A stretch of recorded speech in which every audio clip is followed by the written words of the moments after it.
Navy Commander Walter Schirra was the space pilot for a 6-orbit mission in spaceship Sigma 7. His reputation as a cool-headed and proficient test pilot was reinforced during his first space flight on October 3rd, 1962. He reported to ground control in the calm way that was to become his trademark. I have liftoff, clock has started, and she feels real nice. Before you get it then for this flight? Yeah, I got the pins on my office wall. I'll tell hers off the pad. 10 miles for 20 seconds. Okay. 2, 1, mark. Roger, backup started and running good. I'll give you a hack at my 30. Oh, she's riding beautiful, Dick. The lightning looks like a big blob rather than a jagged streak that we're used to seeing when earthbound. It just looks like a big, almost like any aircraft shot, a big flap of bright light, and then it fades out almost instantaneously. One definitely gets the illusion of looking way up above you at this altitude, and if there's no horizon, it's just a black sky. The amount of light in the cockpit is quite high once one gets adapted, and it can be reduced, of course, by the cabin light. There's apparent that in future flights, we must have some catch-all device that we can stuff objects into and have them trapped there for a period of time. I'm driving at the problem of a washer and small crimped piece of metal, which I believe I finally got stuffed into the little bag on the hatch. The temperature is just holding its own. I am hot, and probably will have to decrease these settings. I'm sure I don't understand why the suit circuit takes so long to react. Now the cabin circuit works beautifully.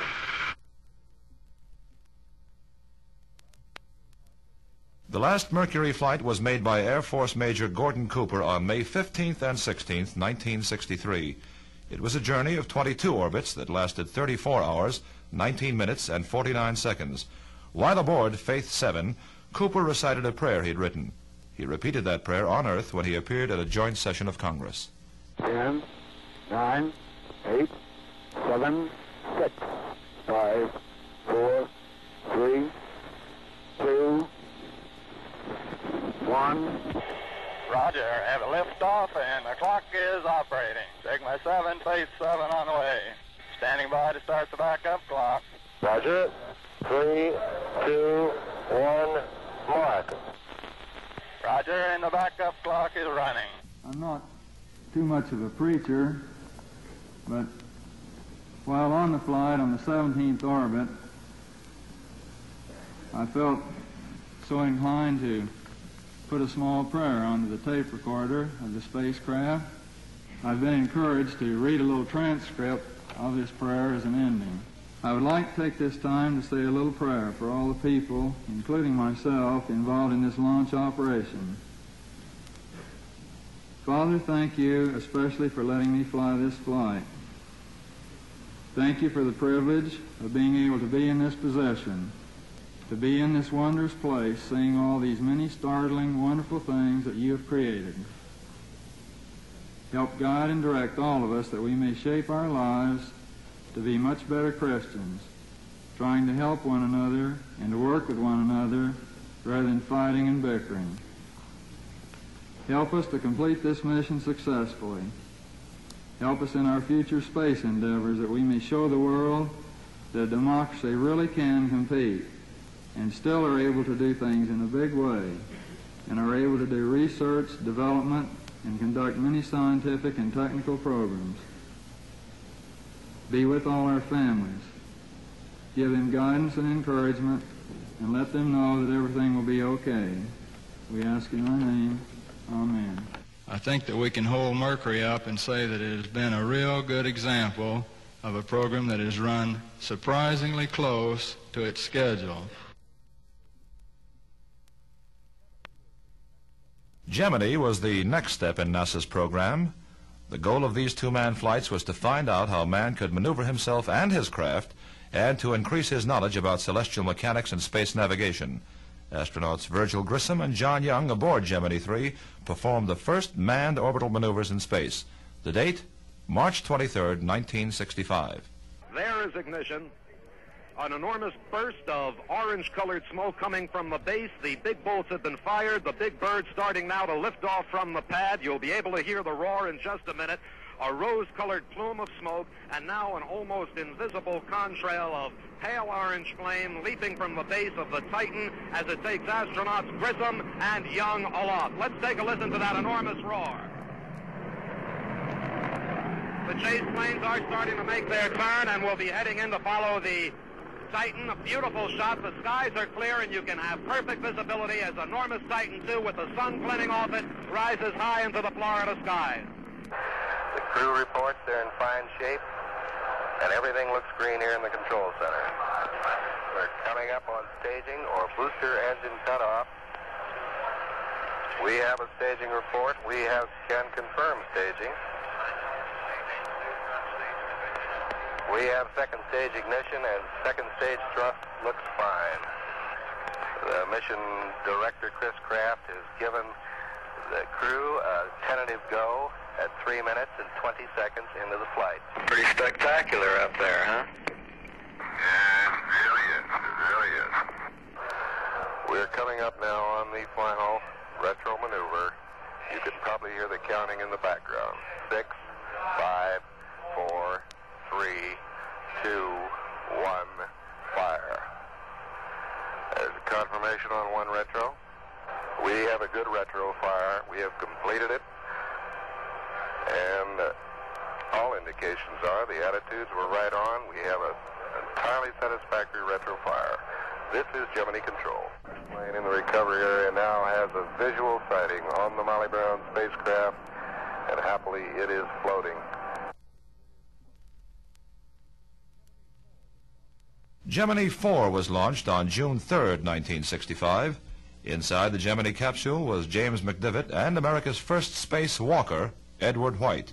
For 21 minutes, White floated weightlessly in space, connected to the Gemini IV spacecraft by an umbilical cord.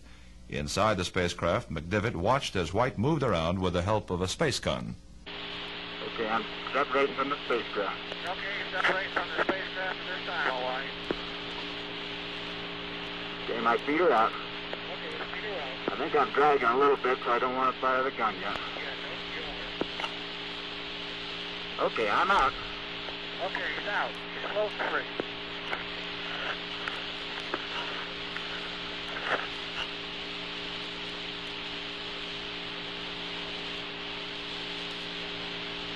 Okay, I put a little roll in, took it right out.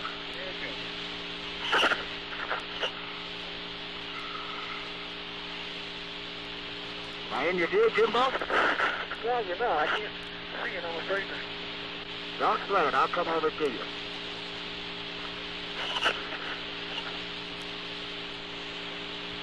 Yep, there goes your glove. Now we just let it go. All right. Okay, I rolled off, I'm rolling to the right now. Under my own influence. There goes a... looks like a thermal glove, Jim. It is, Ed. All right. Now I've come above the spacecraft. I'm coming back down now. I'm under my own control.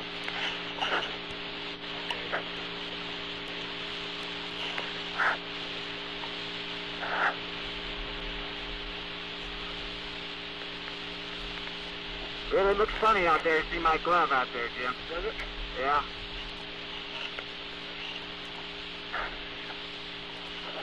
Okay, I better get over.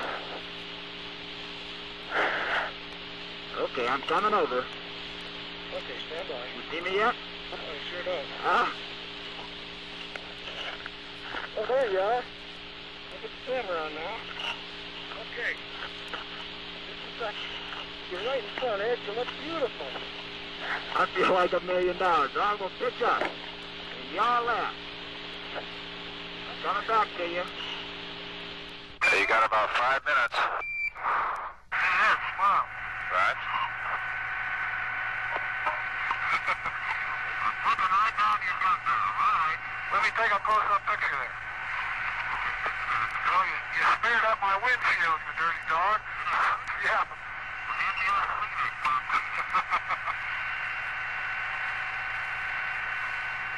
See how it's all smeared up there? Yeah. It looks like there's a coating on the outside and you've rubbed it off. That's exactly what you've done. Gemini 4, Houston Capcom. Gemini 4, Houston Capcom.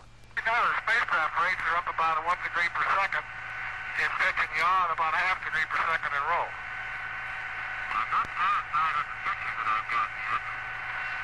Okay. Break in, Gus. Houston Capcom. Man, I don't even know exactly where we are, but it looks like we're about over Texas again. Gemini 4, Houston Capcom. As a matter of fact, you know, it looks like Houston down below us. Gemini 4, Houston Capcom. Right? Hey, Gus, I don't know if you read, but we're right over Houston. See what flight director's got to say. The flight director says get back in. Well, this is Jim. What, got any message for us? Gemini 4, get back in. Okay. I don't know, we're coming over to the west end. They want you to come back in now. Roger, we've been trying to talk to you for a while here. No, back in. Come on. We still got 3.5 more days to go, buddy. I'm coming. Okay.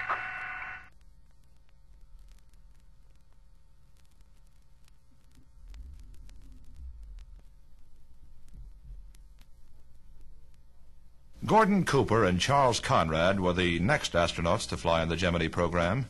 Their mission was America's first extended manned flight. Lifting off on August 21st, 1965, they stayed in space for over 190 hours, almost 8 complete days. Gemini V orbited the Earth 120 times. Good morning, Gordo. Yes, how are you? How does it feel for the United States to be the new record holder? At last, huh? Roger. Congratulations. I'd like to add one thing in there just for your information. When we first powered up this morning, after having been drifting for quite a while, all the thrusters were exceedingly sluggish, and we saw great globs of liquid coming out of them drifting by us when we were firing them in pulse mode. Roger. That's interesting, isn't it? And went to direct to see if we could clear them out, and it did seem to. We were getting big globules of liquid going by us, but they cleared out. Yeah, well, another thing is we do get these tumbling rates pretty high out of the venting hydrogen. So when we first started aligning the platform, we apparently had intermittent operation on number 7. And we'd attribute the fact that we'd start drifting off to the fact that the hydrogen tank was venting. And then we finally got smart after a while and decided to look at something. Roger. Now, Gemini 5 will long be remembered and long honored for the courage of the crew and the competence of the team on the ground and the vision of all who dared conceive this great enterprise. We can only hope that your achievement will encourage all other nations to accept more fully what great accomplishments can be wrought by cooperating together in these new realms of infinity. So I just want to say, God bless you both. We're glad you're back. We shall be everlastingly proud of you, and we are so thankful for all the blessings that are ours.